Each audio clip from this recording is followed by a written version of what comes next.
Hey there, beautiful soul. I wanted to create a practice dedicated to your moon cycle. So, woman to woman, I'm currently on my moon cycle, and I do notice a huge shift in my energy and mood around my periods.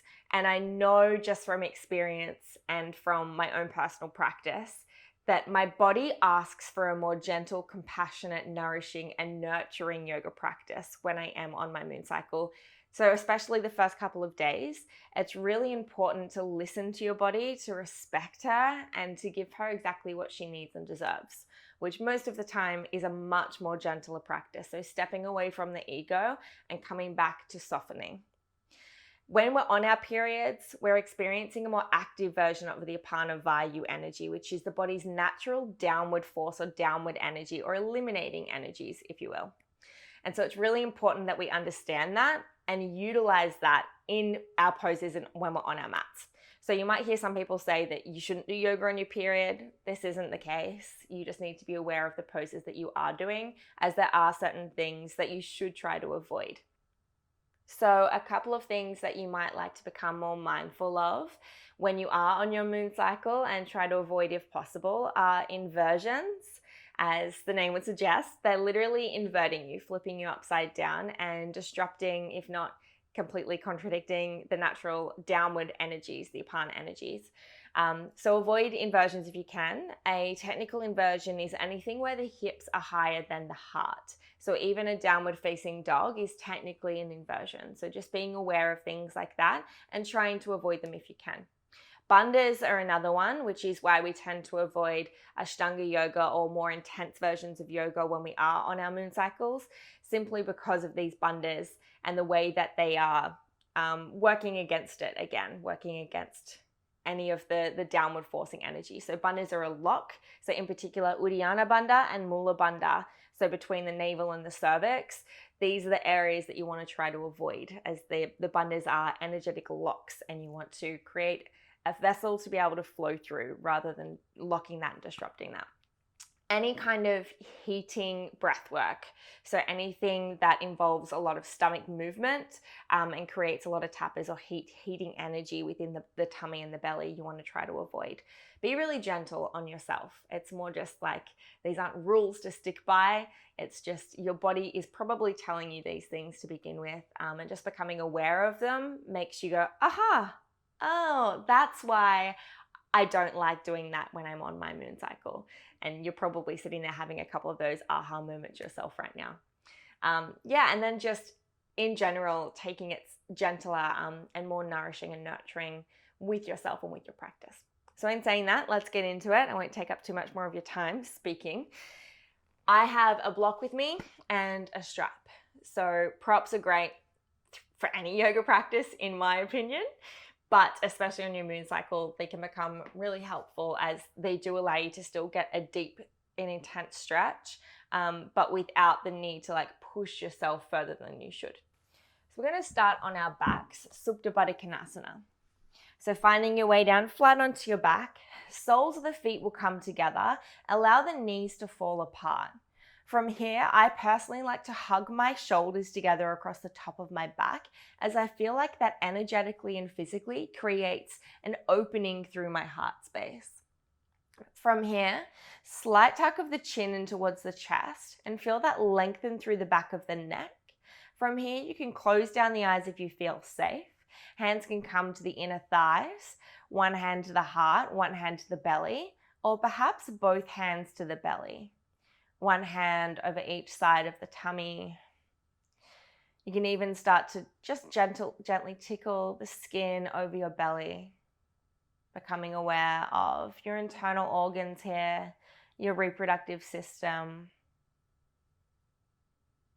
Giving a little bit of thanks and love and gratitude back to your womb space.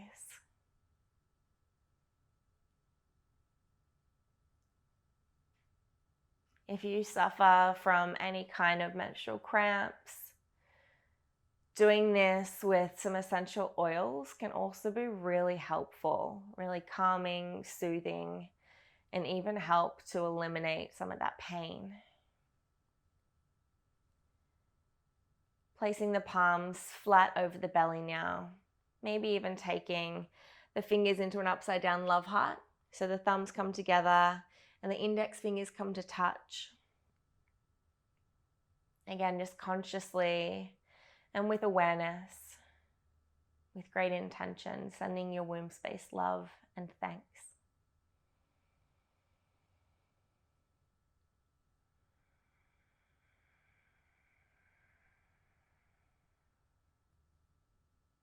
Long, slow, gentle breaths. Focusing, if you can, on extending the exhale for a count or two longer than the inhale.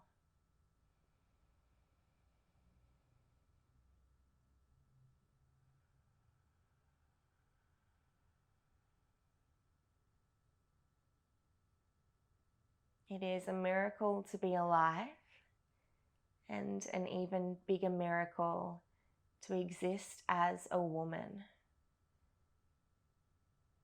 As a woman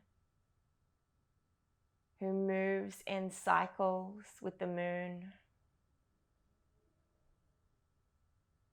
who flows to the flow and the rhythm of her own soul, of her own patterns.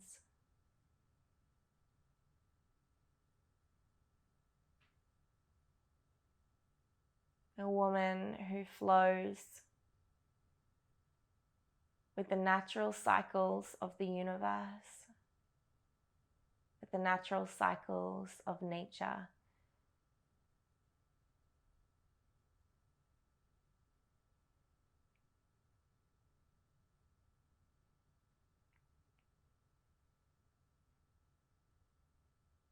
From here, I invite you to cactus the arms, bending at the elbows, palms face up towards the sky. Keep lifting up through the heart space. You can bring the knees together here.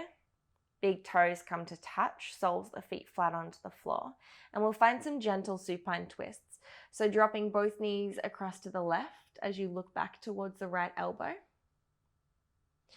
And then keeping the lower back on the ground, a gentle engagement to core, rolling through center and swapping sides. Looking towards the left hand, the knees drop down to the right. Back through center. One more each side. Inhale. Exhale.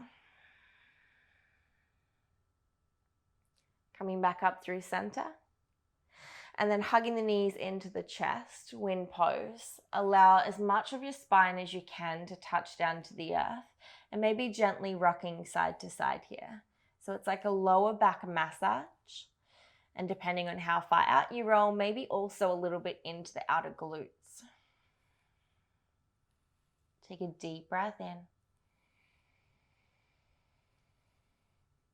And a slow releasing breath out.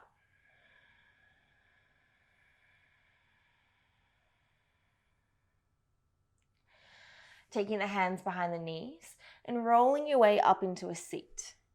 We'll take Baddha Kanasana. So just like we did before, Supta Baddha Kanasana, which means reclined or on your back. We'll take it again, but upright.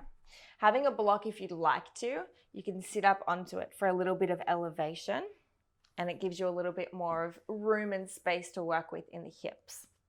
From here, you can take the heels in towards the body. Allow the knees to fall down to either edge of the mat. Lift up through the heart space, and the thumbs can come to the soles of the feet. 4 fingers to the tops of the feet, and almost feel as if you're peeling open your feet like you're reading a book.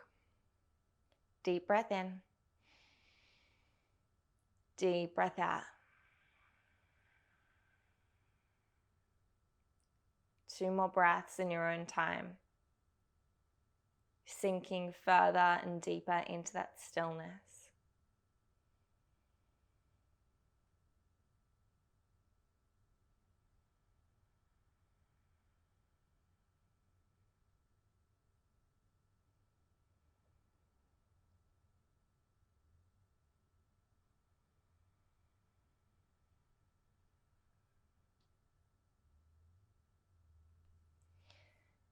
Removing the block if you have it. And we'll take a single leg head to knee pose, or Janushirasana. So extending, let's go left leg first. Doesn't matter what leg you do. The other foot, the sole of the right foot, comes to the inner left thigh. Hips don't need to be square towards the top edge of the mat if that isn't as comfortable for you. I find that my hips naturally want to be on more of an angle, and that's completely okay. Taking a strap if you have it, or you can use a block as well as a prop. Strap goes around the ball of the foot, the left foot, and then bending at the elbows, lift the chest towards the toes. So here's where the props come in handy, as they really help you to adjust and to find a deepening into the posture. Inhale, lift up through the heart space, lengthen through the spine. And as you exhale, start to take the belly button towards the toes. So the back of the neck stays long, the spine stays long. Bending the elbows in towards you or out towards the side, whatever's more comfortable. And then taking your time, maybe walking the hands down the rope further towards the foot. Maybe you don't need the rope at all, and you can come down folding forwards. Or again, the block's a great option here. You can bring the forearms down onto it. Or maybe even to deepen, taking it towards the outside of the foot. Long ways or short ways. Inhale. Exhale. We'll release slowly. Come back through center. Both feet towards the top edge of the mat. Hands behind you and just shake out through the knees. And then we'll swap sides. Right foot extends, toes flex towards the sky. Left foot to the, sole of the left foot to the inner right thigh. Using the strap or the block, whatever you did on the other side or whatever's calling to you. Inhale, lift up tall. Exhale, hinge at the hips. Belly button towards the toes. Full breath in. Full breath out. Find whatever version you did on the other side. Or maybe it's completely different. Our bodies aren't always even and symmetrical, and learning to acknowledge that, witness that, and honor that is a really beautiful part of yoga to me. Last breath, inhale. Exhale. Coming back up through center, releasing the props to the side if you have them, and we'll find our way onto our knees. A gentle camel pose is there for us. I'm going to invite moving towards the back edge of the mat just because we're going to come into a child's pose afterwards. And we'll take a gentle version. So hands come to the sacrum, the lower back. Fingers can face up or down, whatever feels more comfortable on your shoulders.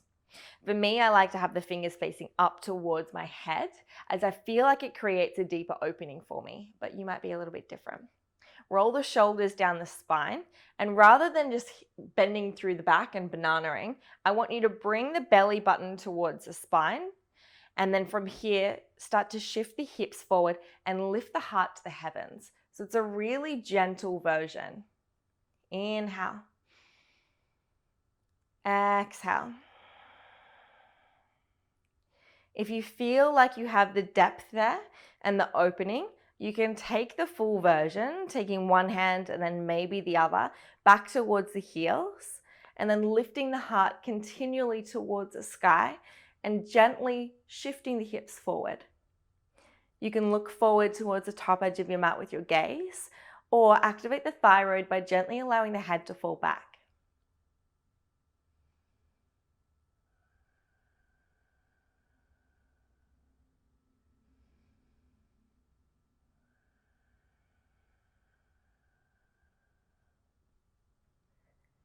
Connect back to the breath.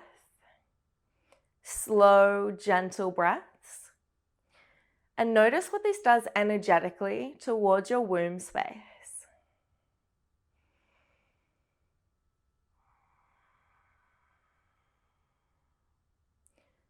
Releasing hips to heels.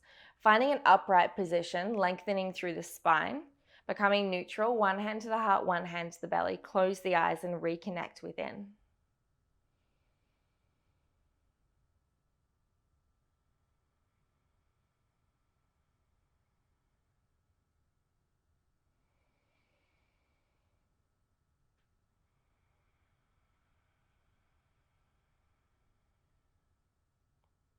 blinking open the eyelids, and finding your way into all fours.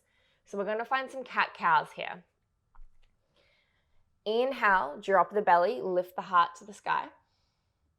And as you exhale, cat pose, push through the palms, the earth away, round through the spine, and look towards your navel or between your legs. Inhale, drop the belly, look up. Exhale, curl and round. So here's where you make a gentle massage through the spine.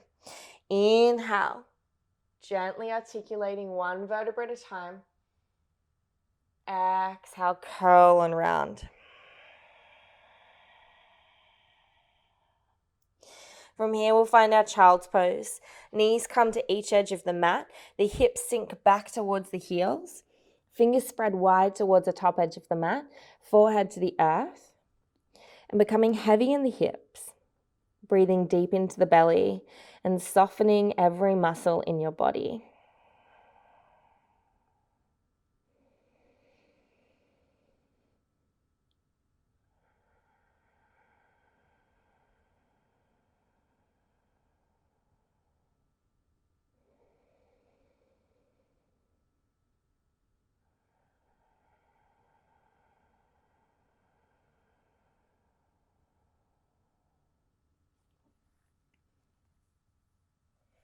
A really nice variation here is to take the hands out wider, possibly off the mat, maybe even really off the mat until you're hugging the earth. You can come down onto one cheek or the other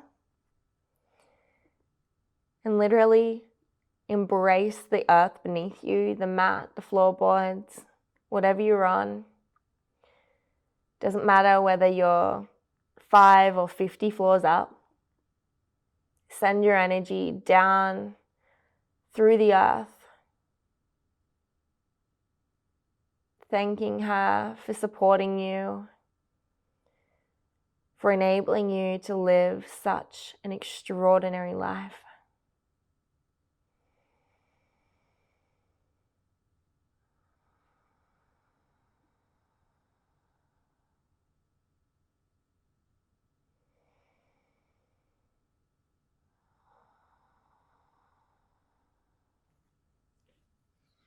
Walking the hands back up into the body, and we'll find a Malasana right where we are towards the back edge of the mat. So tucking the toes, finding your way into a squat. Oh, so much hair. Toes out, heels in. Up to you and your body, but for me personally, my heels like to be on the mat and my toes like to be slightly off. Use the elbows to press the knees outwards, lifting up through the spine, through the torso. Allow the hips to become heavy, like you're wearing a weighted nappy. Close down the eyes if it feels safe, and just breathe.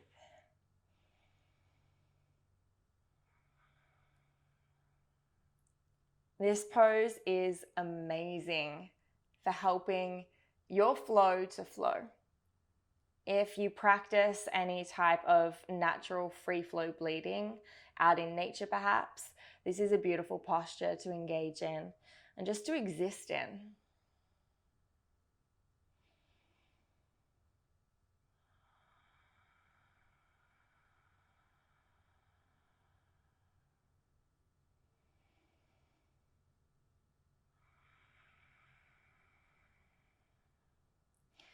I sometimes like to curl through the spine and shoot the hands forward, tuck the chin towards the chest and look towards the belly button.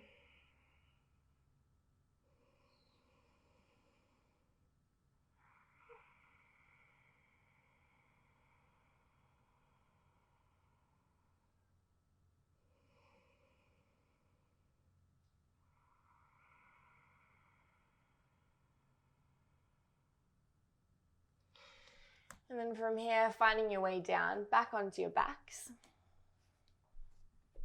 However you choose to get there. And we'll find a reclined pigeon pose. Taking the right foot towards the sky, blade edge of the right foot on top of the left knee. And from here, the hands can interlace beneath the legs, behind the left knee, and then hug the knee in towards the chest. So you should feel a really juicy stretch through the outer right hip. And the deeper or the further you hug that knee in towards you, the more of a stretch you'll get.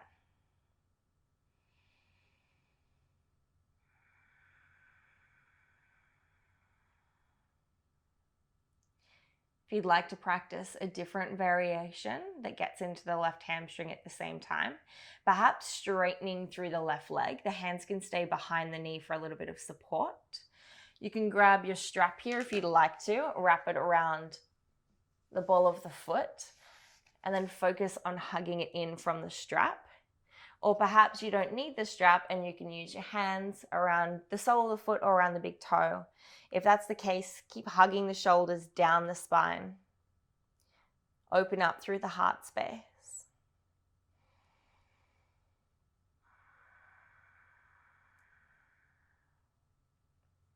Gently releasing, and we'll swap sides. Blade edge of the left foot on top of the right knee, hands interlace behind the right knee, hug the knee in towards the chest. Find the pose, feel it in the outer hip of the left side, and then choose to find your variation. Extending, strap or no strap, create some space, and then find your breath.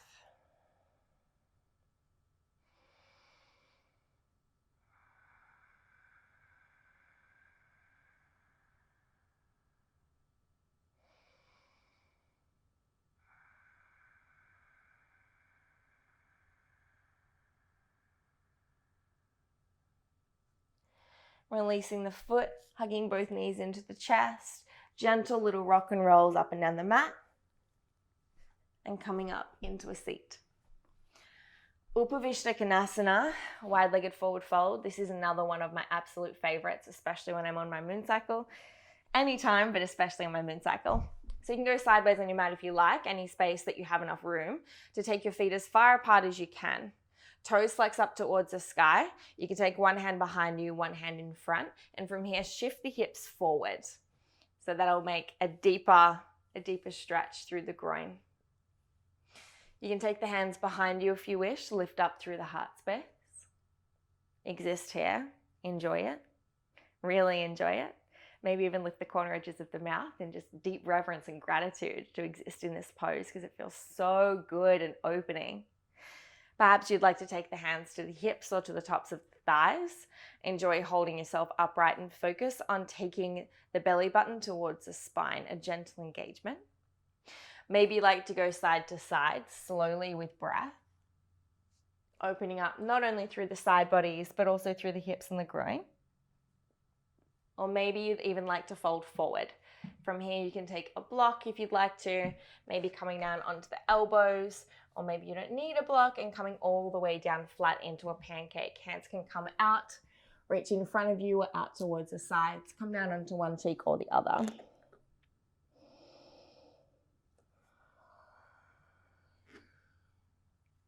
Wherever you come to in this pose, I want you to really just enjoy it.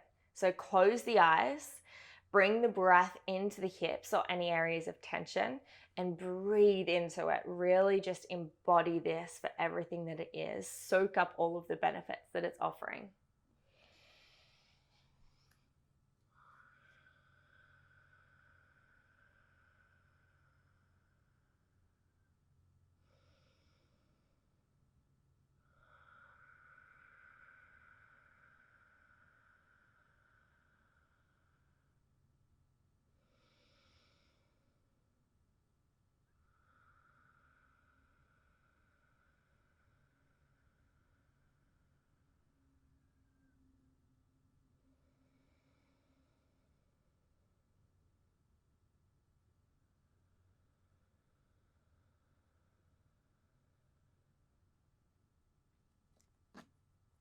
And walking the hands back up into the body, hands behind the knees. Bring the knees in towards one another. Press the palms to the outer knees so that they face in. And from here, we'll come back down onto our backs and find a gentle Shavasana. So take up space here. Don't be afraid to really just embody a starfish if you'd like to. Spreading out really wide, Maybe you'd like to come back to where we started, hands over the womb space, shoulders together, heart to the heavens. Or option again to even come back into Supta Baddha Kanasana. Soles of the feet together, knees splay out. Closing down the eyes. Connect within. And just notice what comes up for you. Check in. How's your heart? How's she doing?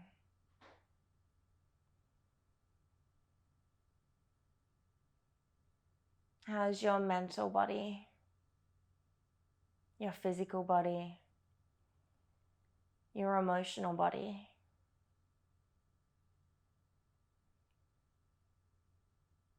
Is there anything that you can do in this moment to let go a little more? To be more kind, nurturing, and worshipping of your being? And if so, give yourself permission to do it.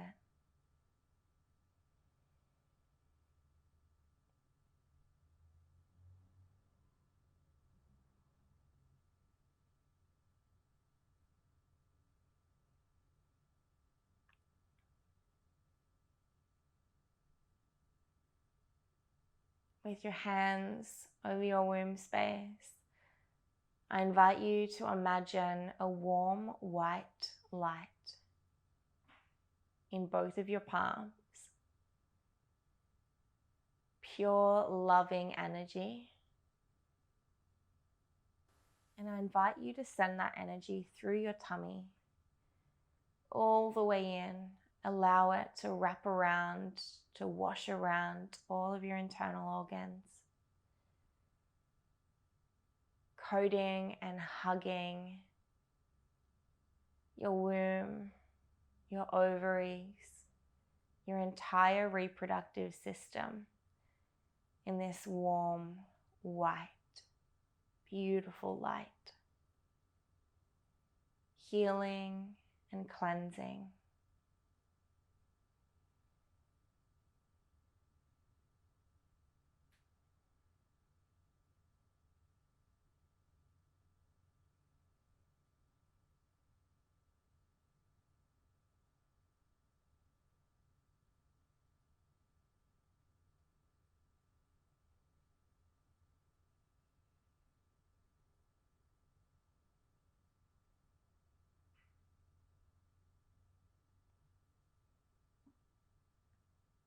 Take a moment to thank yourself for being gentle, for taking your time, for softening the hardened exterior,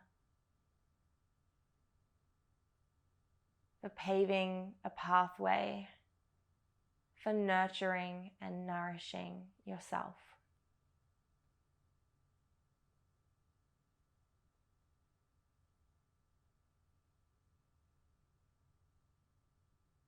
Feel free to stay here for as long as feels right, for as long as you would like.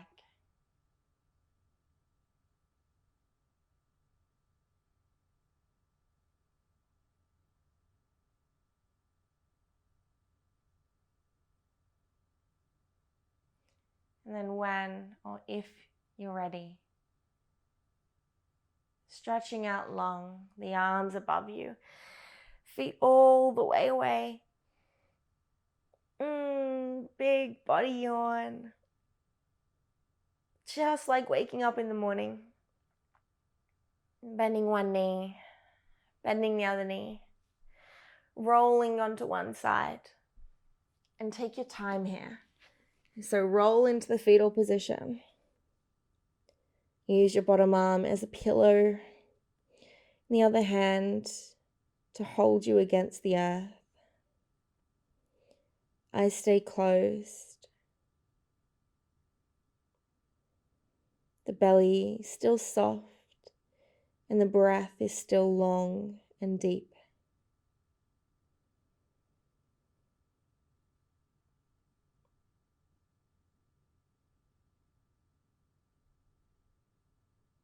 The fetal position is a place of vulnerability, but it's also a place of healing and growth, expansion. It's a place and a position that we are in the womb. And I don't think that it's a coincidence that it's a posture and a place that we come back to at the end of every yoga practice. A place of rebirth.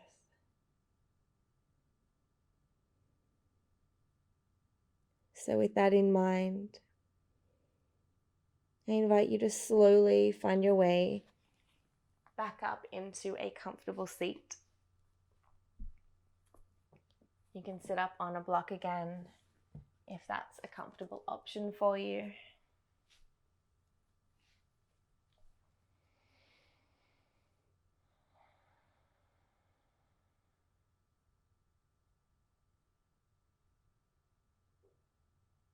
Eyes stay closed or downcast.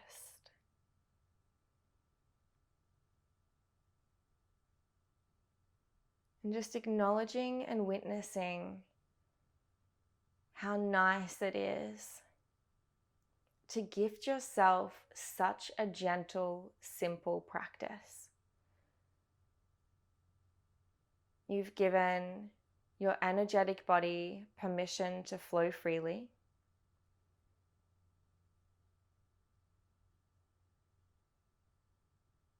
You have created a safe space for your truth and your inner self to exist and to expand without judgment, without criticism,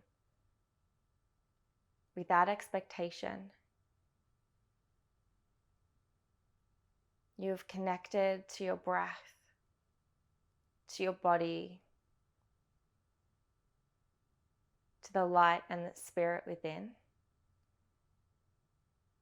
And you have given her permission to shine unapologetically.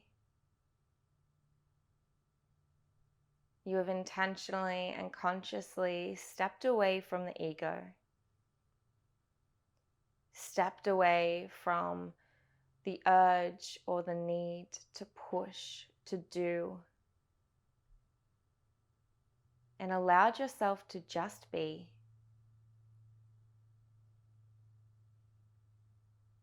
And in modern day society, that might just be the rarest gift of all.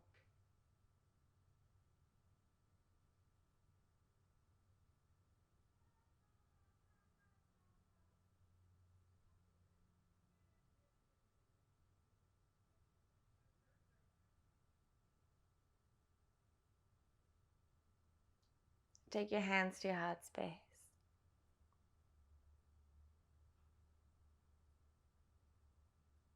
The love and light in me honors, sees, respects, and deeply, deeply, unconditionally loves that same light and love inside of you. From my heart to yours. Namaste.